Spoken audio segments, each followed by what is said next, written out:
ನನ್ನ ಮೊದಲನೇ ಮಾತು ಏನಂತ ಕೇಳಿದ್ರೆ, ವಿಡಿಯೋ ಶೇರ್ ಮಾಡಿ, ಲೈಕ್ ಮಾಡಿ, ಕಮೆಂಟ್ ಮಾಡಿ, ಸಬ್ಸ್ಕ್ರೈಬ್ ಸಹ ಮಾಡಿ. ಇವತ್ತಿನ ವಿಷಯ ಏನಂತ ಕೇಳಿದ್ರೆ, ನಮ್ಮ ಮಕ್ಕಳು. ನಮ್ಮ ಮಕ್ಕಳನ್ನು ನಾವು ಹೇಗೆ ನೋಡಬೇಕು ಅಂತ ಗೊತ್ತಿದೆಯಾ? ನೀವು ಅನ್ಕೊಳ್ತೀರಿ ಹೇಗೂ ನೋಡಿದ್ರೆ ಸಾಕಾಗತ್ತೆ ಅಂತ. ಅದು ತಪ್ಪು. ನಮ್ಮ ಮಕ್ಕಳನ್ನು ನಾವು ಜೋಪಾನವಾಗಿ ನೋಡಬೇಕು. ನಮ್ಮ ಮಕ್ಕಳಿಗೆ ಬೇಕಾದಂತಹ ರೀತಿಯಲ್ಲಿ ನೀವು ಏನೆಲ್ಲ ಮಾಡಿಕೊಡ್ತೀರಿ, ಅದರಲ್ಲಿ ಕೆಲವೊಂದು ನೀವು ಮಾಡಬೇಕಾದಂತಹ ಕೆಲಸಗಳು ಇದೆ. ಅವರಿಗೆ ಒಳ್ಳೆಯ ಶಿಕ್ಷಣ ಕೊಡ್ತೀರಿ, ಒಳ್ಳೆಯ ಮಾತುಗಳನ್ನು ಹೇಳಿಕೊಡ್ತೀರಿ, ಒಳ್ಳೆಯ ತಿಂಡಿ ಆಹಾರ, ಅವರಿಗೆ ಬೇಕಾದಂತಹ ಸಾಮಾನುಗಳನ್ನು ನೀವು ಆಟದ ಸಾಮಾನುಗಳನ್ನು ತೆಗೆದುಕೊಳ್ತೀರಿ.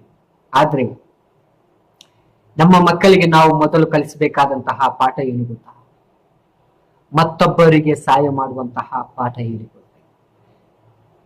ಮತ್ತೊಬ್ಬರಿಗೆ ಸಹಾಯ ಮಾಡುವಂತಹ ಪಾಠ ನೀವು ಹೇಳಿಕೊಡಬೇಕು.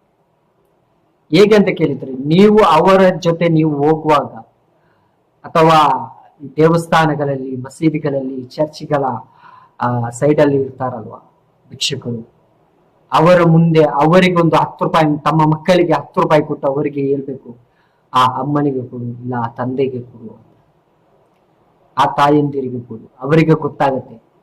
ಆವಾಗ ಅವರು ಕಲಿತು ಬರ್ತಾರೆ ಒಳ್ಳೆಯ ರೀತಿಯಲ್ಲಿ. ಮತ್ತೆ ನೀವು ಅನಾಥ ಆಶ್ರಮಕ್ಕೆ ಹೋಗ್ಬೇಕಾದಂತಹ ಅವಶ್ಯಕತೆ ಇರಲ್ಲ. ಅವರಿಗೆ ನೀವು ಮಾಡಿಕೊಡ್ಬೇಕಾದಂತಹ ಪಾಠ, ಮತ್ತೊಬ್ಬರಿಗೆ ನೀವು ಸಹಾಯ ಮಾಡುವುದು ಅವರಿಗೆ ನೀವು ಹೇಳಿಕೊಡಬೇಕು. ಆವಾಗ ನಿಮ್ಮನ್ನು ಚೆನ್ನಾಗಿ ನೋಡ್ತಾರೆ. ಅದು ಕಲಿಸಿಕೊಡ್ಬೇಕು. ಪಾಠ, ಶಿಕ್ಷಣ ಅದು ಶಾಲೆಗಳಲ್ಲಿ ಕಲಿಸಿಕೊಡ್ತಾರೆ. ಒಳ್ಳೆಯ ಬುದ್ಧಿ ನೀವು ಕಲಿಸಿಕೊಡ್ತೀರಾ, ಒಳ್ಳೆಯ ಆಹಾರ ಕೊಡ್ತೀರಾ, ಒಳ್ಳೆಯ ಎಲ್ಲವೂ ನೀವು ಕೊಡ್ತೀರಾ. ಇದನ್ನು ನೀವು ಕಲಿಸಿಕೊಡ್ಬೇಕು. ಮಕ್ಕಳಿಗೆ ನೀವು ಮಾಡುವಂತಹ ಸಹಾಯ ನಿಮ್ಮ ಮುಖಾಂತರ ಅವರಿಂದ ಮಾಡಿಸಬೇಕು.